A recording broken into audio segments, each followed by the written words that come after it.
Chapitre 9. La poudre et les armes. Comme l'Hispaniola n'était pas à quai, il nous fallut pour nous y rendre passer sous les figures de proue et devant les arrières de plusieurs autres navires dont les amarres tantôt raclent la quille de notre canot et tantôt se balançaient au-dessus de notre tête. À la fin, cependant, nous accostâmes et prîmes pied à bord. Nous fûmes reçus et salués par le second, monsieur Araou, un vieux marin basané et à boucles d'oreilles qui louchait.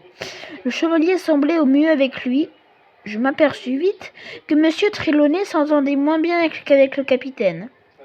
Ce dernier était un homme qui a l'air sévère, qu'on eût dit mécontent de toutes choses à bord, et il ne tarda pas à nous dire la raison. Car nous étions tous descendus dans la cabine qu'un matelot nous y rejoignit et annonça: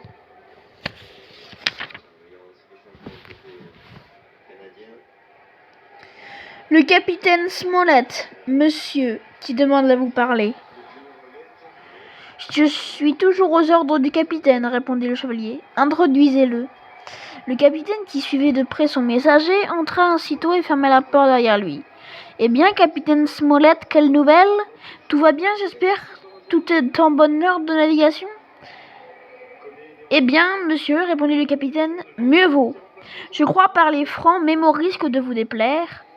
Je n'aime pas cette croisière, je n'aime pas l'équipage et je n'aime pas mon second. Voilà qu'il est clair et net. Et peut-être même, monsieur, n'aimez-vous pas le navire? Interrogea le chevalier, très irrité à ce que j'ai pu voir. Quant à lui, monsieur, je ne peux rien en dire avant de l'avoir vu à l'œuvre. Il m'a l'air d'un fin bâtiment, c'est tout ce que j'en sais.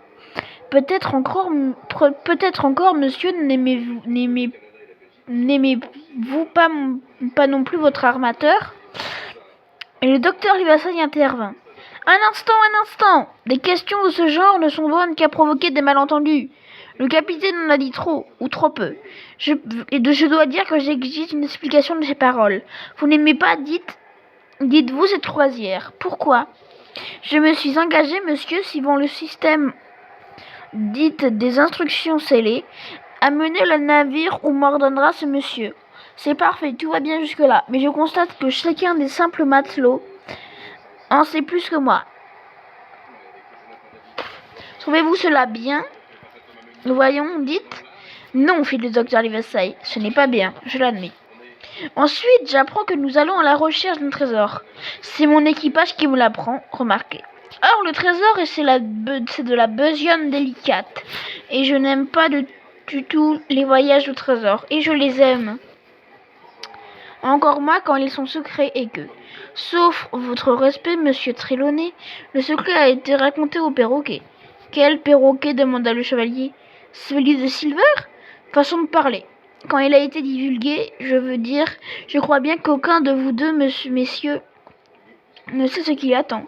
Mais je vais vous dire ce que j'en pense. C'est qu'une question de vie ou de mort, et où il faut jouer serré. Voilà qui est bien clair, et je dois le dire assez juste, répliqua le docteur Livesey. Nous acceptons le risque, mais nous ne sommes pas aussi naïfs que vous croyez. En second lieu, dites-vous, vous n'aimez pas l'équipage, n'avons-nous pas de bons marins? Je ne les aime pas, monsieur, repartit le capitaine Smollett. Et puis, puisque vous parlez, j'estime qu'on aurait dû me laisser choisir mon équipage moi-même. Possible, reprit le docteur. Mon ami eût peut-être dû vous consulter.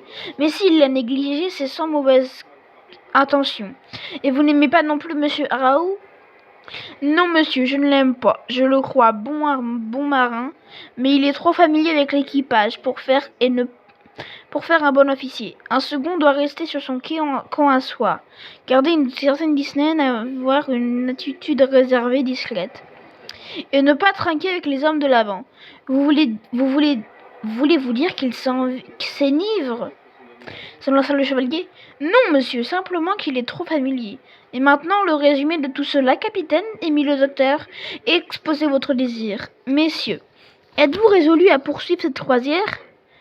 Dur comme ferme, affirma le chevalier. Très bien, reprit le capitaine. Alors, puisque vous m'avez écouté fort patiemment, vous dire des choses que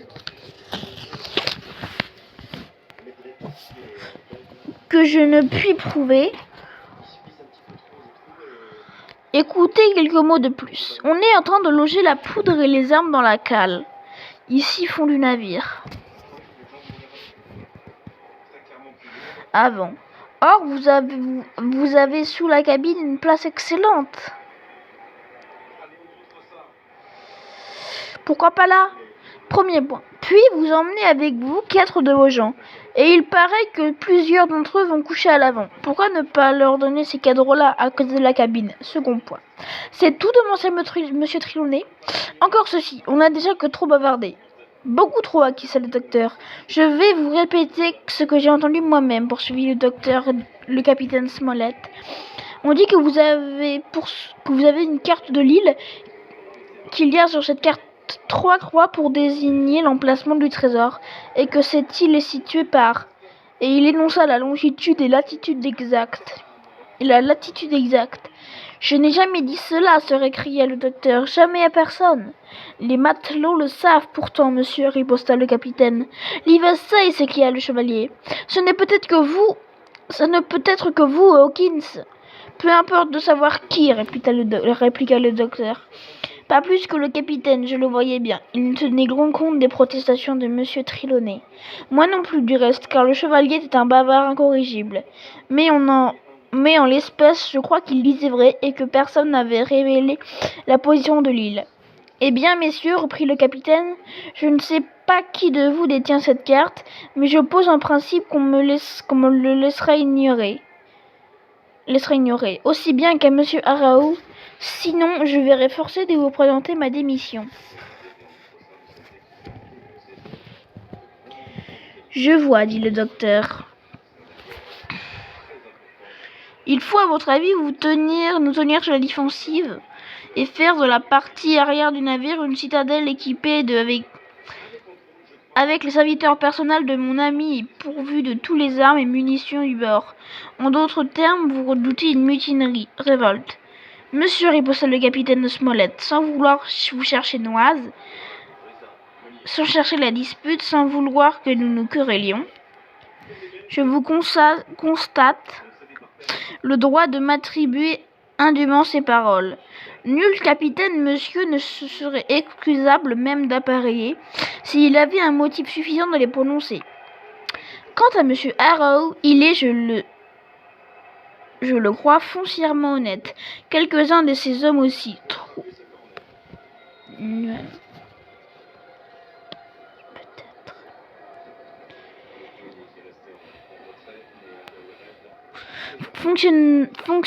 foncièrement honnête. Quelques-uns de ces hommes aussi.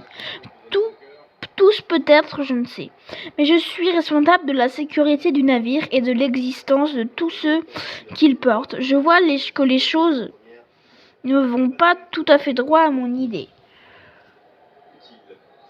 Et je désire que vous preniez certaines précautions ou que vous ne me laissiez démissionner. Voilà tout. Capitaine Smollett, commença le docteur avec un sourire.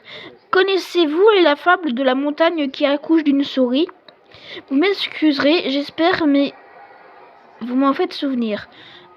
Quand vous êtes entré ici, j'aurais gagé ma perruque que vous attendiez de nous autre chose que cela.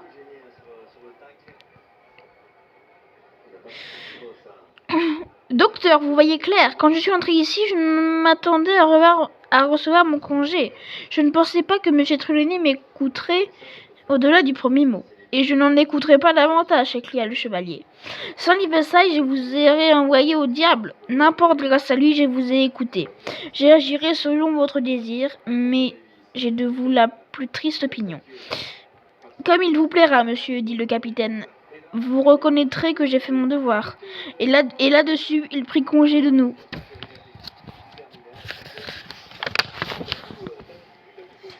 Trelawney, émit le docteur. Contrairement à toutes mes idées, je crois que vous avez réussi à nous amener à bord 2 honnêtes gens. Et cet homme-là est John Silver.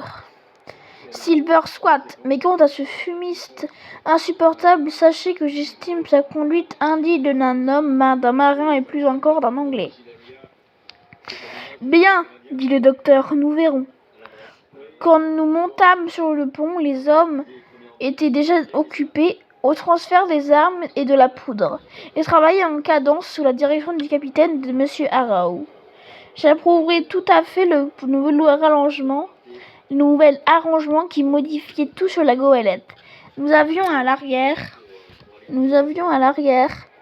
6 cabines prises sur la partie postérieure de la grande cale, et cette série de chambrettes ne communiquait avec le gaillard d'avant, partie du navire situé à l'avant du grand mât, que par une étroite coursive, couloir situé entre les cabines dans le sens de la longueur du bateau. À bâbord, côté gauche du navire, quand on regarde la proue, le côté droit se dit tribord, donnant sur la cuisine. Suivant les dispositions primitives, le capitaine, M. Arrow, Hunter Joyce, le docteur et le chevalier devaient occuper ces 6 pièces. À présent, 2 étaient destinés à Rodroth et à moi, tandis que M. Arrow et le capitaine logeraient sur le pont dans le capot, construction légère, bâche de protection, qu'on avait élargi des 2 côtés en sorte qu'il méritait presque le nom de dunette. Étage élevé sur le pont arrière d'un navire sur toute sa largeur. C'était toujours, bien entendu, fort bas de plafond, mais il y avait place pour suspendre 2 hamacs, et le second lui-même parut satisfait de cet arrangement. Il se méfiait peut-être aussi de l'équipage, mais ce n'est là qu'une supposition, car comme on va le voir, il n'eut guère le loisir de nous donner son avis. Nous étions en pleine activité, transportant munitions et couchettes, quand un ou 2 retardataires accompagnés de Long John arrivèrent dans un canot du port. Le cuisinier, agile comme un singe, escalada le bord et vit aussitôt de quoi il s'agissait. Il s'écria: « Hola, camarades, qu'est-ce que vous faites ?»« Nous déménageons la poudre, répondit l'un. Mais par tous les diables, lança Long John, si on fait ça, on va manquer de la marée du matin. Mes ordres, dit sèchement le capitaine. Vous pouvez aller à vos fourneaux, mon garçon. L'équipage va réclamer son souper. Bien, monsieur, répondit le coq en saluant, et il se dirigea vers sa cuisine. Voilà un brave homme, capitaine, dit le docteur. Cela s'en a tout l'air, monsieur, répliqua le capitaine. Doucement avec ça, les hommes, doucement, continua-t-il en s'adressant au gars qui maniait la poudre. Puis soudain, en me surprenant à examiner la caronade, gros canon court et léger à faible recul d'invention anglaise, que portait le hâteau par son milieu, une longue pièce de 9, canon de 9 livres de balles en bronze. Dis donc, le mousse, cria-t-il, filez-moi de là, allez demander au cuisinier qu'il vous donne de l'ouvrage. Je m'esquivai au plus vite, mais je l'entendis qu'il disait au docteur très haut: je ne veux pas de privilégiés sur mon navire. Je vous garantis que j'étais bien que de l'avis du chevalier, et que je détestais cordialement le capitaine.